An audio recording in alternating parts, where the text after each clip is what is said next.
All right, we are live. Let me just check that this is being streamed out. A little tech going on. All right, perfect. I think we're good. Yeah, perfect. Yep. Good. All right. Well, welcome to anyone that's joining live or anyone that is watching this replay. Today, I'm talking to Dr. Laurie Blanscet of An Optimal You. She is a specialist in women's hormones as well as just, optimal health for women and men. We'll talk about some other alternative kind of healthcare strategies as well as hormone therapy, who it's good for, how long we can be on it, get into all the details, and really do a deep dive into menopause. So let's start. Laurie, if you just want to tell us a little bit kind of about who you are, why you do what you do, and kind of what inspired you to do the work that you're doing. Sure. That's a long story, but I'll condense it. Yeah. Right. Basically, in 2008, when I was 38, so I'm telling my age now, but I actually ended up with fibroids and had a hysterectomy, which was no big deal, or so I thought. But then I ended up facing death a couple of times. That surgery that I thought was so easy ended up almost losing my life. And so that made me step back and realize, wait a minute, why are we so easily taking women's uteruses out, ripping things out, and rather than addressing the issue, which was why I got the fibroids. And so that led me on a journey. Not only was I horribly sick, and I had to recover, but, that really led me to, one, get my own health back, but also to figure out how to not have women go through the same thing. Right. God, I'm so sorry to hear that you had to go through that, but I feel like you've been able to kind of transmute that into something that's probably helped a lot of people at this point and not have to go through that. Right.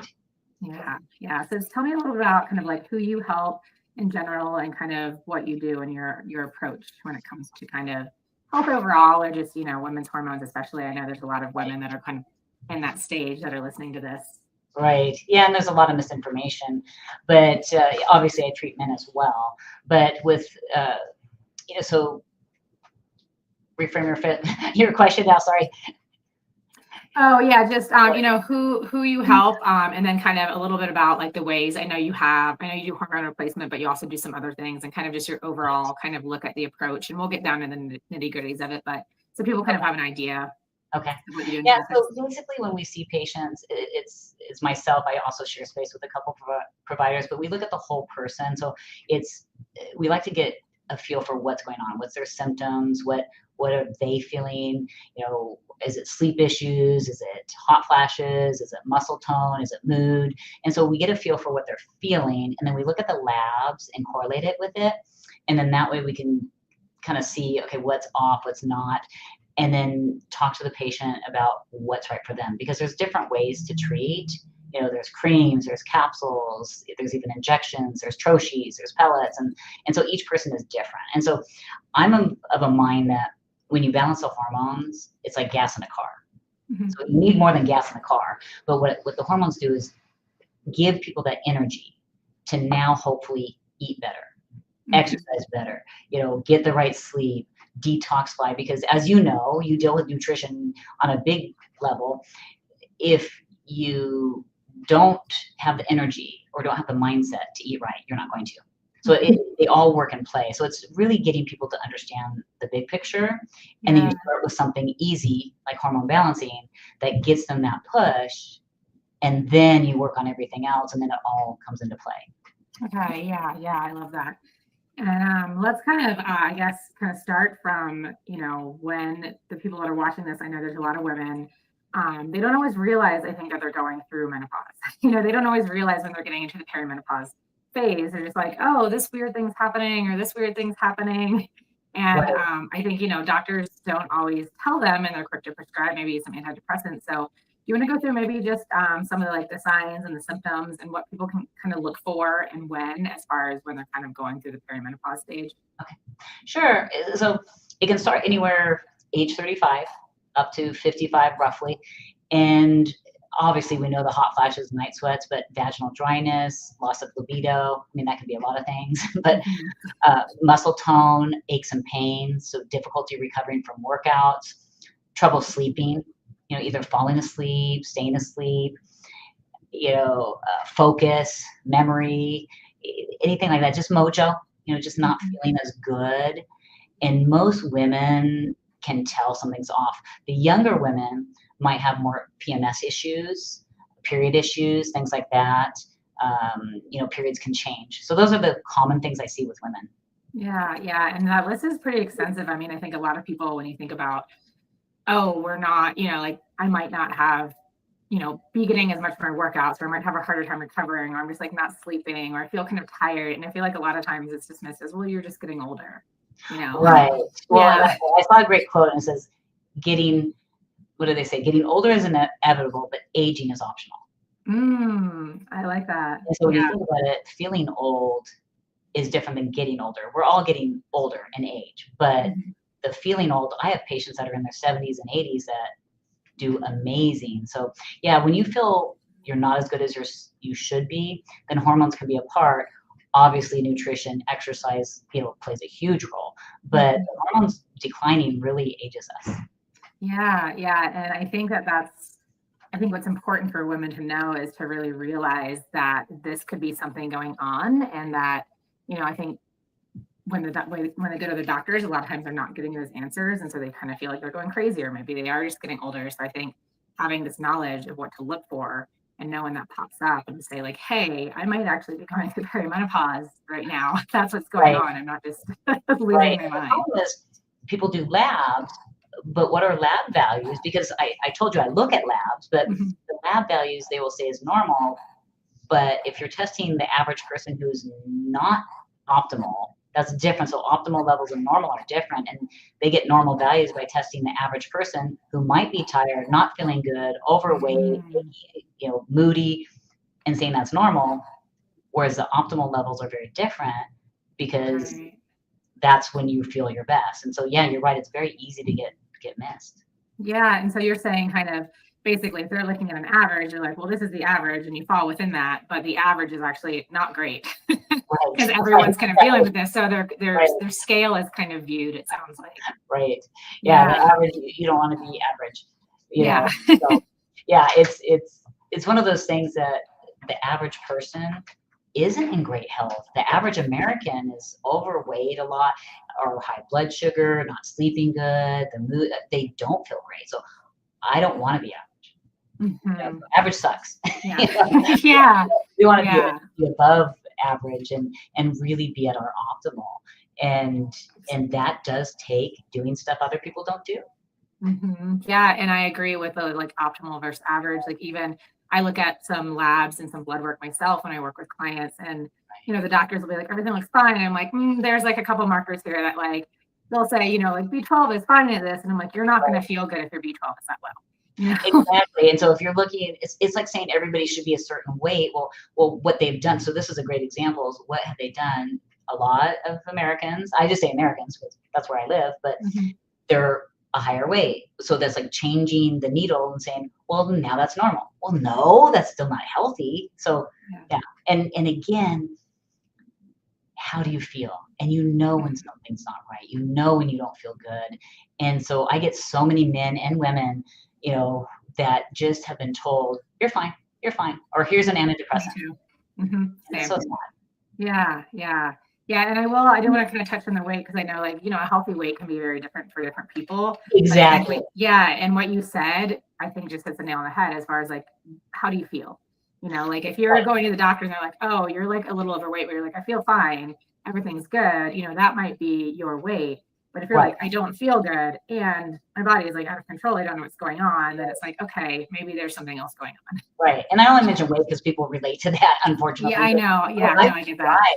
That have a massive muscle and they're told they're overweight because their body mass is so much muscle mass. You're not overweight. So it's like you said, it's really how you feel and function.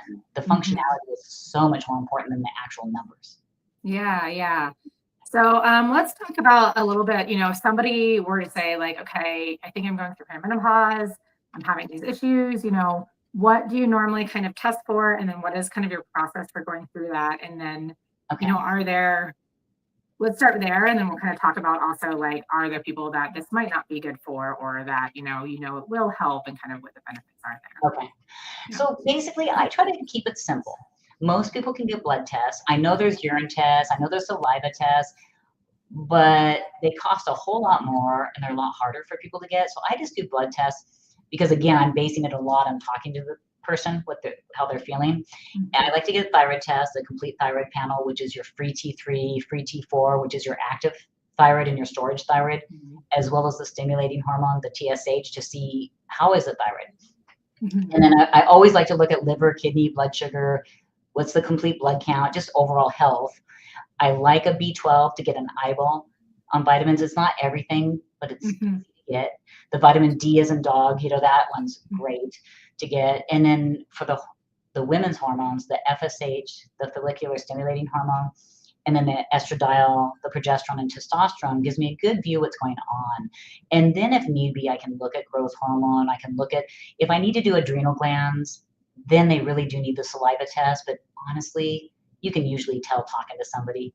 You don't need them to spend $100, $200 on that test. You just don't. I've had that same conversation so many times, even when people come to me sometimes, because I don't, I'm not somebody that gives hormone therapy. So, they're like, should I get tested? And I was like, look, if you're going to get hormonal therapy, like, yeah, you may want to get tested, but like what we're doing, I can tell based on your symptoms what's going on. And whatever we're doing, you're going to start feeling some relief from this, because we're going to be, addressing those symptoms. So I hear you, especially in the cortisol.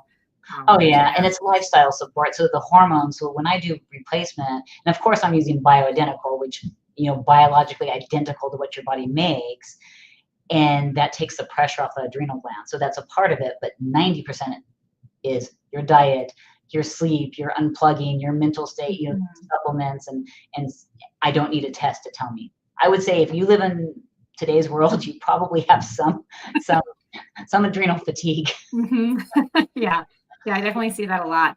And let's talk a little bit about, when it comes to backtrack and talk about kind of what you said with like the adrenals and kind of the ovaries. Let's talk a little bit about what's going on in the body, as far as like when women are entering the stage, like their reserve eggs and kind of how that's affecting the hormones, and then, the roles that the adrenals kind of play in that, so people can kind of understand why we see all these things together and why they're experiencing the symptoms they're experiencing.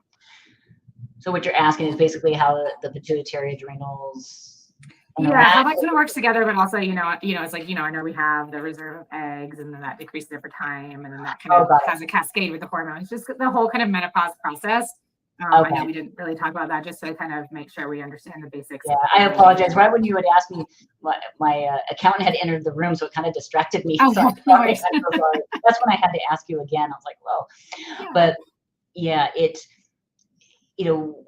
think about, and this is not my opinion, this is just biology, is we as women, we're designed, we have the eggs, we're here to, for whatever your beliefs are, but our bodies, physiologically, we're designed, we can have children or not, obviously, but we ovulate every month. And then when we get to a certain age where physiologically it wouldn't be good to get pregnant, the body just slows down and says, okay. And then that's why I think we kind of age, because from a biology standpoint, it says, hey, you're done. You did your job. You can now, roll on a rock and die, but we don't have to do that. And so it's just kind of a natural progression, because your body, your pituitary gland, which is in your brain, stimulates by stimulating hormones that send to your ovaries that tell it to ovulate. And then there's just a time zone. And then you have only so many eggs in your body, as well as lifetime. You don't want to be pregnant at 50. You really don't. You have a life to do it. So once that kind of slows down, your body knows, then it just stops. And so what happens is you'll see hormones change in the pituitary that are basically, they're no longer working as efficiently, and your ovaries are no longer responding. And so the response is, so now your pituitary's kind of trying to send messages to your ovaries like, I'm over, I'm done, there's an expiration here. And then that's what we believe, because nobody really knows, but it starts stimulating the hot flashes, the night sweats, and the decline. What we do know is when we start balancing and replacing the hormones, those symptoms go away. So, but yeah, I mean, I don't claim to be the be all end all to know why. Yeah, But yeah. that's what we see. I've read a lot about too how, and this is something I work with people on all levels, with the adrenals, because our adrenals, it's our fight or flight, it's what keeps us alive. And I always say, like, we can't make babies if we're not alive. Right. So, the adrenals play a really big part in our reproductive years, but also, as we go into perimenopause and menopause, they're supposed to start, making some of the hormones. So maybe speak a little bit about kind of Okay. how the adrenals kind of play. We're going to talk about how they kind of play a part in the Right. perimenopause years as well. Got it. So basically, when we're younger in the regular menstruating cycle, it's more pituitary and the ovaries. But then, as we enter menopause and the ovaries are pretty much done, the adrenal glands always produce sex hormones to a degree. But once we're stopping the ovary, production, then that's when the adrenal glands do take over. And what happens is, in today's world, when we're more stressed, the adrenal glands can't keep up. So even in people that live a great lifestyle, you can help your hormones by eating as well as you can, which I'm a huge advocate, and getting your mindset right, unplugging, de-stressing, taking time for you is so important. Because to me, it's like, if you remember the old food pyramid, remember that? Yeah, oh God. If you look at the lifestyle pyramid, well, I'm old enough, but the bottom of the lifestyle pyramid is your mindset, and then nutrition, and then, and then hormones are up there.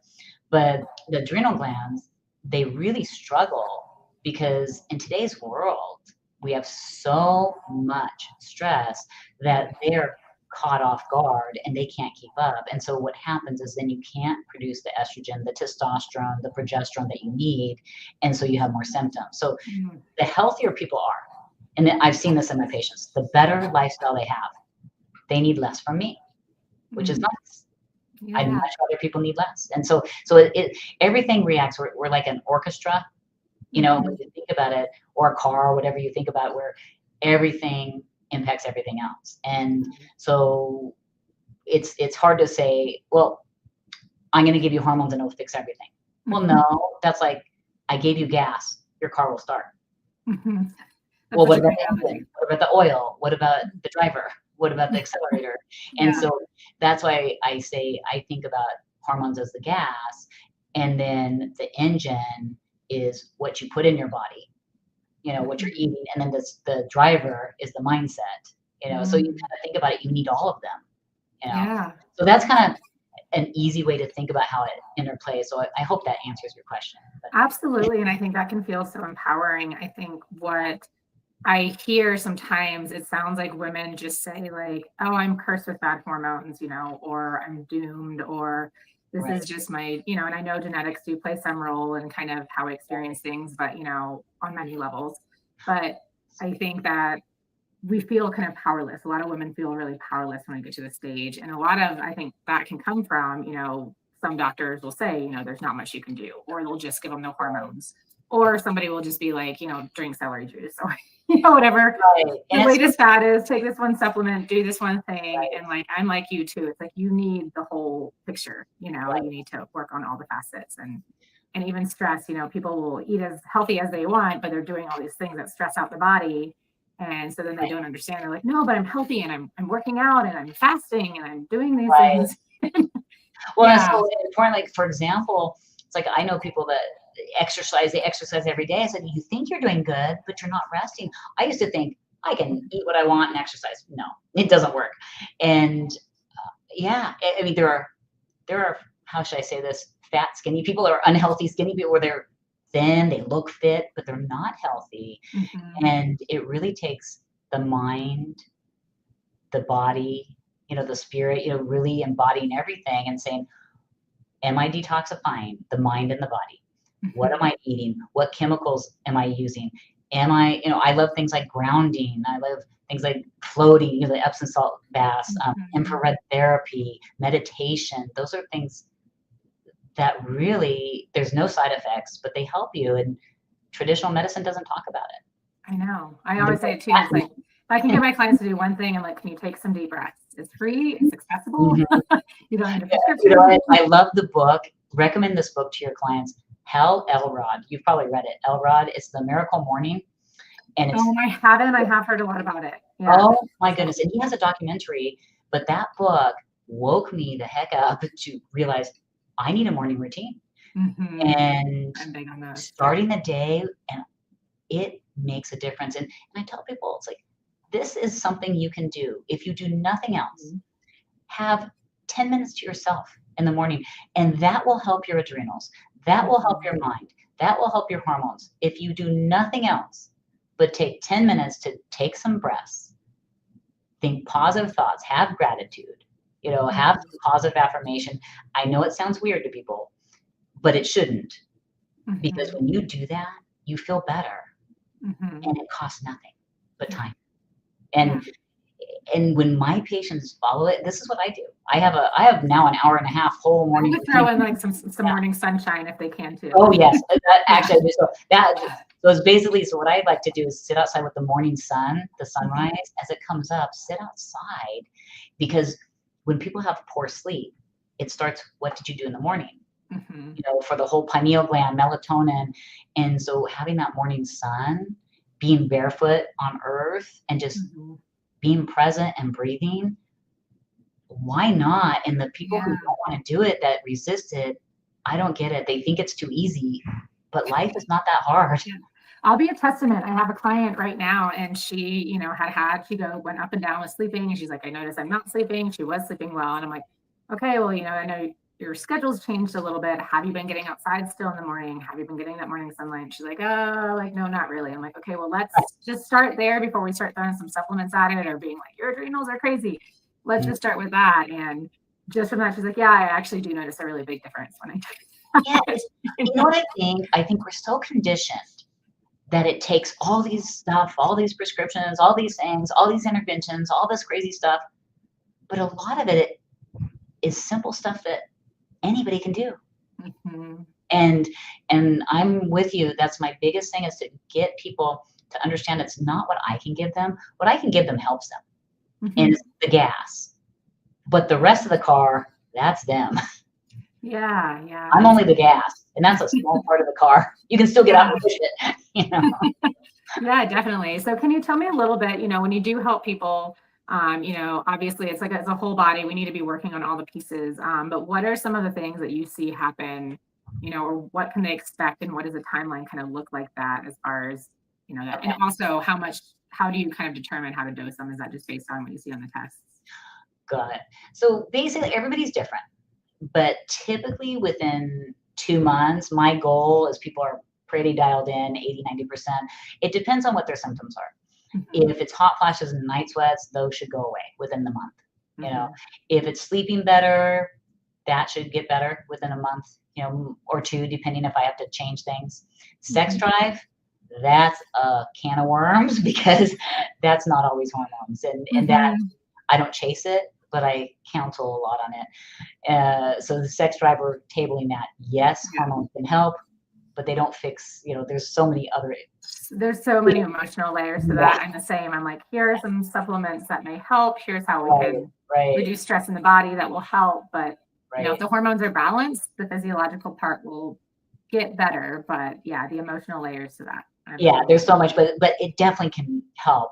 The muscle tone and recovery takes about 2 months to see. The mood, I see the mood getting better pretty quickly. So within a few weeks to a month, whatever they're feeling, if it's hormonal, would be about 80% better. By 2 to 3 months, I'm hoping it's all gone. That's my goal. And it depends on the person. So say they're having trouble sleeping, then I would lean towards progesterone capsule orally, because it has a little more sleepy side effect. If they sleep fine, cream or capsule works. With testosterone, and women have testosterone, it's amazing. It's the mojo, it's the motivation, the energy, that focus. And for that, it can be creams, it could be pellets, troche. So it depends on the person, so what I do is I take each person and explain, here's the pros and cons and what resonates with you, because there's no right or wrong. There isn't. And then estrogen, it's funny. I probably use the least estrogen. It's more progesterone, testosterone, a little bit of estrogen, because most women in menopause need vaginal, because the dryness, and if you get urine infections a lot, it can be from low estrogen. So I do that, prescribe that a lot for patients. the topical estrogen or the systemic estrogen or pellet, however you get it, just depends. I have a lot of women that they balance out not needing that, which is interesting because their fat cells produce estrogen, their bodies can produce. So it just depends. It's a hard question to answer in general because everybody's so different, but basically, what does that person need? And this is why the traditional doctors, they're not going to prescribe it. They'll slap if they give you hormones. Oh, here's some estrogen. Oh, but if you go to somebody who knows what they're doing, they should be able to prescribe anything. So if somebody comes to me, I can offer you any form. What works for you? There are clinics, sadly, and this is why I want to caution people. You don't have to come to me. I'm fine with that. But find a practitioner that can give you creams, give you capsules, give you pellets, not just one or the other, because it's kind of like going to a plumber expecting them to be an electrician too. And you want the variety. So that's as much summary as I can give without. No, that was super helpful. I think it's good to know what to expect because I know that I definitely have women that'll, go on hormones and like, okay, it's been 2 weeks, like I haven't noticed any changes. And it's like, my understanding was, about that timeline, give it a couple months. Right. The first month, you should notice something. Yeah. And I actually tell all my patients at a month, I want to hear from you. Even if you're fabulous, I want to hear from you because if you're not getting better, I'm going to change something. I'm not going to wait forever. So, so I like to know at the month. And then I typically see them back at 2 months. And I tell them, hey, at this point, you should be about 80% there. If you're not, I'm going to tweak some things and maybe move that appointment out. It just depends. Yeah. And about how long do women stay on hormones typically? Oh yeah, you mentioned that earlier. So I don't plan on stopping. I've been in menopause since 38 and I feel great. I feel, I'm now in my 50s, closer to 60. But, it's kind of like diet and exercise. Why would I stop? But what happens is as women age, what I find, I can lower doses. If they get pellets, they get it less often. So I do adjust as time goes on. But stopping it, like why? Yeah. But adjust. I know, and I know the answer to this, but I know that some people may be thinking, what are the risks involved in this? Right. There, have been rumors of increasing breast cancer. Are there people that this may not work for underlying causes? Can you speak to those questions? Sure. Yeah, and I'm glad you bring it out. That's the elephant in the room. People are worried. And it's interesting for those old enough to remember in the early 2000s, they came up with this whole women's health initiative and they were all anti-hormones. And now they've come out. It's not on mainstream news because they don't, in my opinion, report anything that's useful, but another topic. Yeah. But literally they've shown that, no, they were wrong. It was the type of hormones, how you use it. And so what I've seen, I treat a lot of women and men, of course, but the women with the cancer question. And I share space with 2 other practitioners. Between 3 of us, we treat a lot of women. If hormones were the cause, we should have double the amount of breast cancer. We have less. We have less. And when I see cancer, it's typically stress, mental toxicity, physical toxicity, people who are overweight, and there's other issues. I don't see a direct correlation with hormones just in what I see because cancer is so much more. They like to blame the hormones, but it's not that. I have patients who've had breast cancer and I treat them because why should they suffer? And I'm not scared and they do great. I have a patient right now I can think of 20 years, breast cancer survivor, and I've been treating her and she's doing great. No recurrence, no issue. For men, prostate cancer, same thing. And I've not seen a correlation, nor have I found any valid study because there's some bad studies, but that show it. So when you think of cancer, it's more of what are you eating? Where is the source of your food? What toxins are you putting on your body? And then the mental stress as well, and the other toxicities I think are more than the hormones. So I hope that helps. And then the other risk, really, I don't see anything with the type. With bioidentical and the way we give it, I don't see increased blood clots, that you can see with the synthetic ones. What other side effects? I really don't see much other than sometimes with estrogen, you get a little breast tenderness or bloating. So I have to adjust But like I said earlier, I don't use a lot of it, so. Yeah.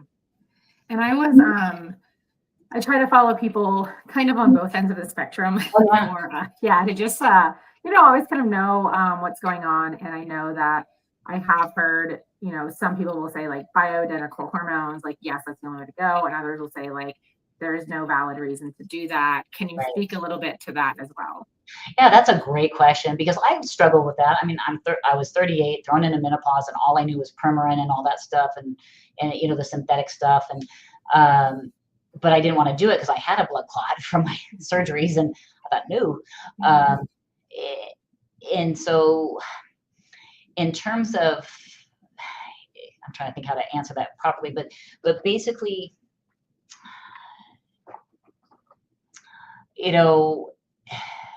it's the way the body works. So with the cells, when you think about how the cells work, there's receptors and they're specific to chemicals. And so when I look at bioidentical, it's biologically the same chemical structure of what your body makes. To me, it makes sense that if I'm going to replace something, make it something that's a replica. There are other people that say, it doesn't matter. I think on some things you can get equal. There's some things I'll compromise where it's equal, but I think it's more the method. So for example, oral estrogen, whether it's synthetic or bioidentical, I'm not really a fan because it has to process through the liver. When you look at progestin, TIN versus progesterone, that's your synthetic versus your bioidentical. They've had clear evidence that shows the progestin has blood clot issue, breast cancer issue, whereas the progesterone, which is the bioidentical, has not. So there are some differences. Again, I look at people and say, just trust what makes sense to you. And to me, when I know how fine-tuned our body is, it just makes common sense that I would want to utilize a chemical that's the same. Yeah. That's how I look at it. Yeah. And thank you for sharing about the progesterone study as well. I think that's, definitely useful to have kind of all the information around that. Yeah, I wish I had a picture because you can see the chemical structure, and any organic chemist out there, you look at the chemical structure, progestin versus progesterone, they're different. And that, when people understand it's that lock and key system in your body, well, that does make a difference. Yeah. I do know that there are sometimes the holdup of that is that sometimes with insurance, a lot of people are trying to go through their insurance and trying to, and I think that's not always covered, or it's more. And so I know that that's a factor. So I think it's good for people to kind of have all the information to be able to make that decision. And that's where, like, I'll work with people. I get people because, I work outside of insurance because I can't do this in 10 minutes. I need time, and no doctor can. But I will work with people. I mean, I'm okay with the estradiol patch. Estradiol is your body makes estradiol. It's not the bias, which I typically prescribe, that has estriol, other versions of estrogen. But that's okay to use. It's a patch. It's systemic. It's safe. I don't want to do the pill. I will in rare cases, but we have a discussion. So I've had people use insurance for that. Prometrium, there are progesterone. That is a bioidentical progesterone you can get through the pharmacy called Prometrium, and they have a generic. And so I'm okay with that. The birth controls and other stuff, they don't have they have the progestin, which I don't like. So yeah, there's ways to work with insurance, and it's just finding out what's important to the person and making it as safe as possible. Well, and I think what I'm getting to is like having a provider that really understands all of this. And has the time to be able to say, like, here are the benefits of this. This is where I'll compromise. This is where I won't. You're still going to get these benefits of this. Here's how we're going to do it, rather than I have a couple minutes. And then here's all the other things that you can do to also help this work better. And that's what I tell people. I say, I won't compromise people's health for money. I'm going to be honest. And that at the same time, if there's a way to save money for them, if that's an issue, I can do it safely, have that discussion. But you really do have to know your stuff, because I've seen some crazy things. But yeah, it's really understanding it. And it's a lot for women. But the most important thing is for women and men, of course, but women, which we're talking to today, you know your body, you know yourself. When you know something's off, don't take no for an answer, and don't be blown off, and really make a voice for yourself. And if you're not getting it and your one place, look somewhere else, because you shouldn't suffer. Absolutely. And I think it's so important to have these conversations and for them to be exposed, because I hear that so much. And the women that come to me are like, I just knew something was off. And it's like, we know, trust that.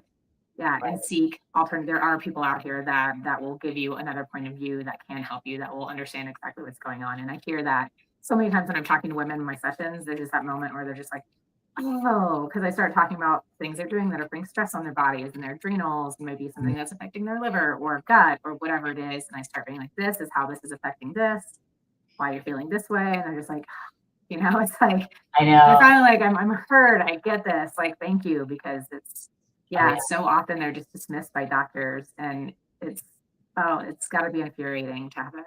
It is, and it's, when you're at the stage we are at where we get it, it's hard to hear. And I've had women cry in my office just being heard, and it just breaks my heart, because even if a doctor doesn't know how to help somebody, please just listen. Don't tell them they're crazy. I've had some patients with some really interesting, medical issues that I'm fascinated by, and I'll tell them, look, it might take me a year, but we're going to figure this out. And because it's really complex, but validating, because there's an issue there. And some of these physical things can make you feel crazy, but you're not crazy, but they make you feel crazy. Yes. So, yeah, it's just not just here, take this antidepressant and then right. ignore everything else going on. I know. Yeah. It's just, we know our bodies more, and I think it's just more empowering ourselves. I'm very big on personal responsibility and empowering yourself, and learning your own. I like to teach people how to be attuned and how to titrate and change things and adjust things and learn their bodies, because I don't want them relying on just me. Yeah. Same. I know. I'm always like, I don't want you to do this because Nicole told you so. Right. Oh, I know when I do this, I can feel this way, and that way they feel empowered moving on, and they don't have to keep asking me. Like, I will always be there for somebody, but I want them to really, right. You want them to have self-reliance, but be there, kind of walking beside them, not in front of them. Yeah, exactly. And I think there was another. I thought I had another question as we were talking. I'm just, I was like, I know. It's easy to get on tangents. Yeah, no, I think the tangents are great, and I think they can be, really helpful, because there's just, so many kind of different routes and so many different things that this affects. It's sleep, it's their day-to-day energy, it's their mental capacity, it's it's kind of all encompassing. And I think the more information that people can have about and the truth of what's going on, because I think there's so much fear mongering also, when we look at people are very polarized, and they're like, this is my, stance, this is my soapbox, and I will die on it. Whereas it's like everything, I think the best thing is to be a little bit nuanced and say, like, yeah, this can work for a lot of people at certain times, but sometimes this isn't going to work for these people, Right. Keep an open mind, because I've had patients that were doing phenomenal. They were well balanced. They felt great. They saw their regular doctor. He goes, oh, why are you on hormones? And then they stopped them, and they felt terrible. And I had to teach them. I said, okay, you're going to encounter this, but you need to listen to yourself and know, no, even if I tell you something you don't like, be okay to stand up, and do what's right for you. And I think not living in fear. So I refuse to do three things: go by fear, obligation, or guilt. Because those three things, if you are doing something out of fear, out of obligation, or out of guilt, it's not going to be a good decision for you or other people. And so really it's getting one with yourself and saying and realizing, okay, what feels right for me? Obviously you're not going to go and hurt people or harm people on purpose. But what I'm saying is, do things out of love, do things out of a positive place. Do things that feel aligned. I always like to use the word aligned as well. It's actually the name of I have a 5 kind of prong approach, and I call it, the align method. But it's like that. It's like listening to yourself, and then, making sure these kind of things are in order. And I've had women definitely come to me, and they're like, well, I'm, fasting this long, or I'm, completely cut out carbs, or I've done this. And I'm like, okay, well, are you noticing a difference? How do you feel? They're like, oh, not great. Right. So and it's like, okay, well, maybe this isn't working for you right now. Maybe it did at one point, but right now, let's listen to our body instead of listening to that person on Instagram that's like, you have to do this forever. Right. No, I'm with you. It's like, the extreme diets and things like that are a great example. And you look at people, pay attention to how you feel. How does that food make you feel? It doesn't matter what 20 experts say. Yeah. How did it make you feel? And same with me with hormones. I'm going to get more from how did I help you? How did it affect you? And that will tell me much more. So yeah, it's really, I think what we're in right now is an enlightening area, a period, for lack of a better word, but people are waking up and realizing, stop looking to everybody and start paying attention to what just feels right and makes sense and resonates, and pay attention to how your body and your mind responds to things. Yeah, absolutely. I really love that. And I think that that's just like such a journey, and especially like, as women, we're taught to doubt a lot. And so I think, Oh, yeah, it's good to kind of see that and see people that are encouraging that on all levels, kind of in all kind of walks of life, or, different practices. right. And even like I said, I don't care who you are. I don't want to be surrounded by all people who agree with me. I want Mhm. people who make me think, who make me look at the other side and perspectives. And Yeah. otherwise, you're an echo chamber. Yeah, That's exactly. And I think with women's health too, it's always changing. Mhm. It's like it's Oh not yeah, always changing, but it's like the knowledge we have of it, I guess I should say, is always changing because, we've seen all the headlines now, the amount of money that goes towards women's health and women's research, and the amount of studies that are even done on women who are in reproductive years and what it does to their hormones is, we're finding out now that there's been a big lack there, and we're trying to kind of catch up and understand these. So, when I say it's changing, it's just like we're kind of actually getting the data now and actually starting, some of the things that I learned 10 years ago, when I was right, learning nutrition, are now it's like, the foundations are still there, but as far as like the nuances with women's hormones and what they should do at different times of their cycle, and when the trends come out, how that might affect their cycle or how that might affect them, kind of post right. menopause. That's the thing that I think is now we're finally starting to see that and understand that. And, hopefully breaking that mindset of just like, this works for men, so it works for us, or it works for everybody Right. else, it works for Yeah, us. men's hormones are so easy. We'd have a 5-minute talk. They're so simple and straightforward. I like to Yeah. do the women first, then the men, because men, they balance like that. They're so, Yeah. men are Yeah. very straightforward in a wonderful way. Yeah. Yeah. And And it's, hormones, that's kind of how we're designed. They've yeah. got, their thing, and we've got this whole life creation process going on. So Hmm. kind of takes a lot. I do know that there are probably people watching that are interested, and this is kind of, I like to work with women, not that I want to work with women who aren't feeling good, but the women who are like, I don't have energy, I feel stressed, or I have, these gut problems, like I want to work on, let's get you really feeling better. But I do know that like a lot of times the factor that tends to get people to come to me is, well, now I'm gaining weight, now my body is kind of not responding. Right, And that changes, it's a lot of times it's women that have gone through their whole lives and they've, been healthy, as healthy as they think they are, working out a lot, doing all of these things that they think they're supposed to be doing, and then all of a sudden they get to peri-menopause and menopause, and it's like, oh, like my body is just changing. I have no control over what's going on, and nothing that I'm doing is to like right. works anymore. So is there anything, I know that the kind of my approach and how, the things I know about the body, but as far as, from your perspective, anything you want to kind of share about why that's happening, kind of why the body is changing, and then some of Right. the things that you, kind of like to look at when it comes to If I that. had the answer why, I'd probably be a billionaire, but I got the but Yeah, yeah. it is my theory is, I think, as we get older, so if you look from a purely biology standpoint, well, as we get older, think about how long humans have been around. Well, okay, you're not going to move as fast.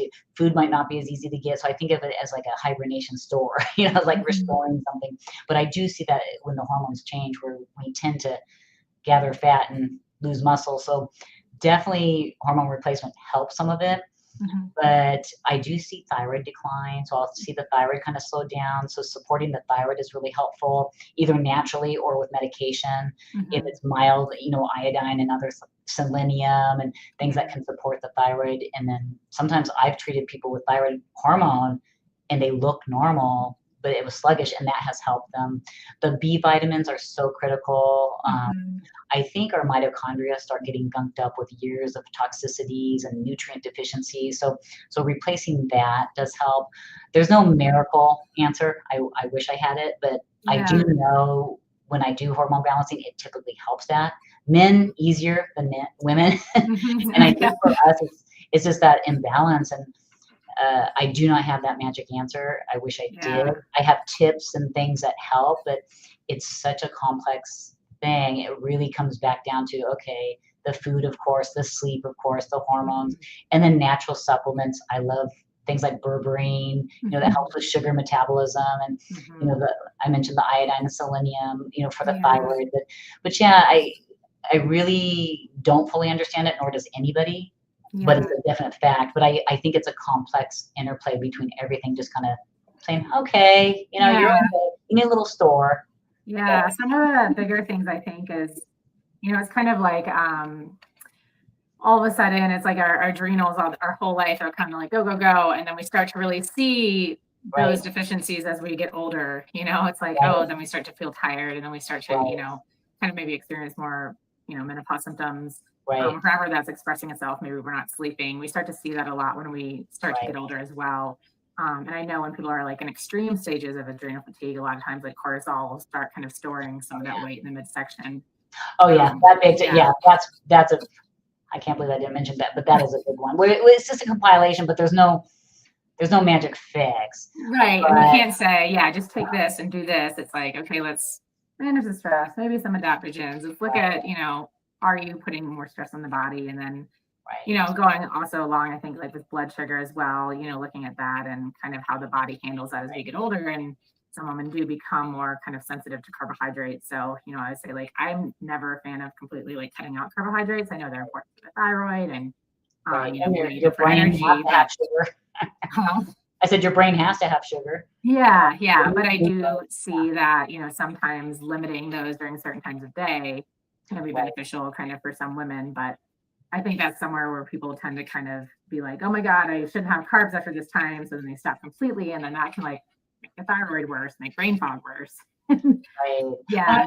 So people get neurotic and they start worrying, and now they're stressed. So the more they worry, the more they're concerned. Now cortisol goes up. So it's like, it's really, again, looking at the whole circle and saying, okay. And then, it behind that is our food supply. That's all messed up. But yeah, it's the best thing people can do is let go, focus on being healthy without getting neurotic, focusing on progress, not perfection, and just being present each day and saying, today I was better than yesterday. I wasn't perfect, and that's okay. And I'm a recovered perfectionist, so it's something that's hard. Ask my husband, he'll tell you. But it's one of those, just when you release, it's kind of like a tsunami. You just kind of like, you just got to find somewhere, hide somewhere, and just got to let it flow over you. You can't fight it. And when you do that, you might float along and be okay. And maybe tsunami is a bad analogy, but a big wave. How's that? Yeah. But literally, it's more that surrender, not giving up, but more surrendering to the process and being okay with it, and then making the strides and doing the day-to-day stuff that matters. And then things just start happening, so because the more we fight it, the more we kind of create it. Yeah, I would say like we can't change kind of what we resist. Right. Yeah. So that's what. Once we kind of can accept that, and I think some people see like acceptance or surrender, as like a giving up, and it's like it's not giving up. It's just not struggling with what is right now. Right. Taking the steps to do the next thing you need to do or to work towards something, but not just being in this moment being like, why is this happening? Right. Surrender is for like, hey, this is happening. I'm okay with it. I'm going to make it better. Yes. It's not fighting it or getting mad at it or getting resentful, or again, coming from a positive place. So it's hard to describe, but you get it.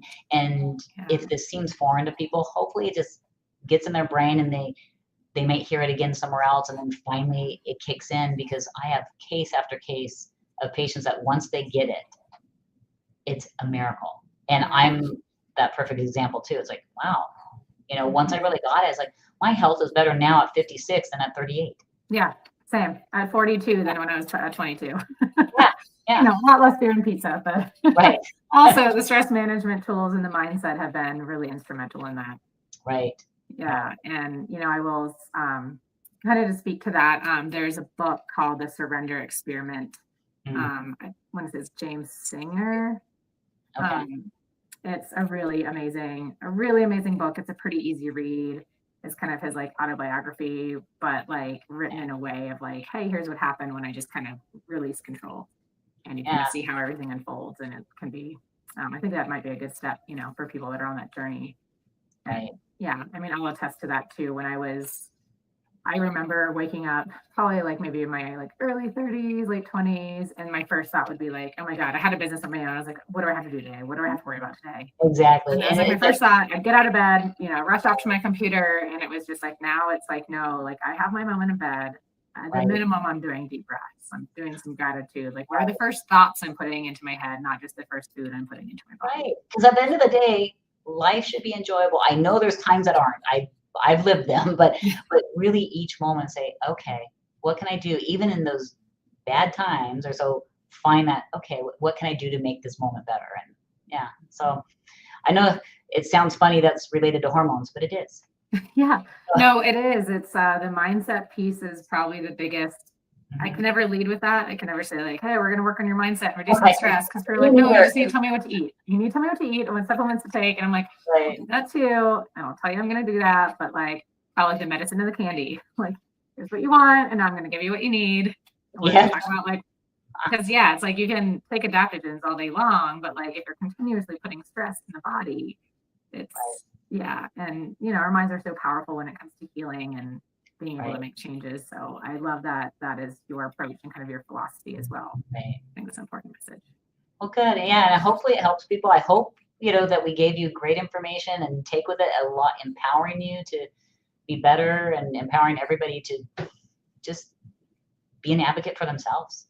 So, Yeah, absolutely. And so I know that you are based kind of in San Diego area. Do you want to say a little bit about, well, if there's anything else, I think that, everything that you said so far, I think that that's a great place to end. But if there's anything else you want to add, no, I think we covered it because we could go on forever, but no, I think we covered it. Yeah. Yeah, I'm in Marietta. I actually can treat people remotely if needed, or there's doctors around the country. Just look for a doctor that's certified, and again, that can do more than just pellets or more than creams. That can do a wide variety. And I have a website. It's an optimal you, optimal. OPTIMALYOU.com. And I have a lot of information. I've done blogs, I've done articles, so there's free information. If people want to connect with my office, either myself, I share space with Sharon Ackerman and Emily Static, who trained with me, worked alongside me, so they're phenomenal as well. I have high standards, so they need to be good, and they are. And so if somebody's interested in working with us, just email the office. It's front office at anoptimalyou.com. It's really easy. And there's information how to connect on the website too, because I just care that people get the help, and because I can't help everybody, I'm happy to help who I can. I also wrote a book. It's called I forget about that, but it's called Live Long, Live Well, and it should be on Amazon. I just wrote it in 2020 when I had time and I wanted to get out there what I've learned, and so you should be able to find that as well. And I put a lot of great information, I think, of stuff that I've learned for myself that to portray to people. So that should be on Amazon still. But other than that, I can't think of anything else. Perfect. Well, thank you so much. And I'll put all that information in the notes so people can easily connect with you. Thank you for sharing all of your wisdom and all of the information. I always say like, I know enough about hormone replacement therapy, but I always refer to specialists like you who, that's what you do. Right. And so to work with somebody like that, and I love when I can work alongside with people who have a similar mindset and we both have the same goals and we can both kind of contribute different things to help somebody. No, I agree. And that's why for me, because I give basic nutrition, but I want somebody like you to really help people, because I don't want to be their babysitter on food, because not that you are, but what I'm saying is I want there's a lot of accountability with what I do. Accountability. I talk to them many times a week usually. And pay you for what you do best, but then at the end of the day, I want the best results. So whoever can give the best results, because if they work with somebody like you, they need me less, and in the end, that's a win, because they shouldn't need me a lot. Yeah. So. Yeah. Well, I love that. I'm so glad that we have connected, and thank you so much for being here today and for your time. We really appreciate that. It was a pleasure, and I look forward to more talks with you. Absolutely. All right. We'll talk soon. All right. Bye.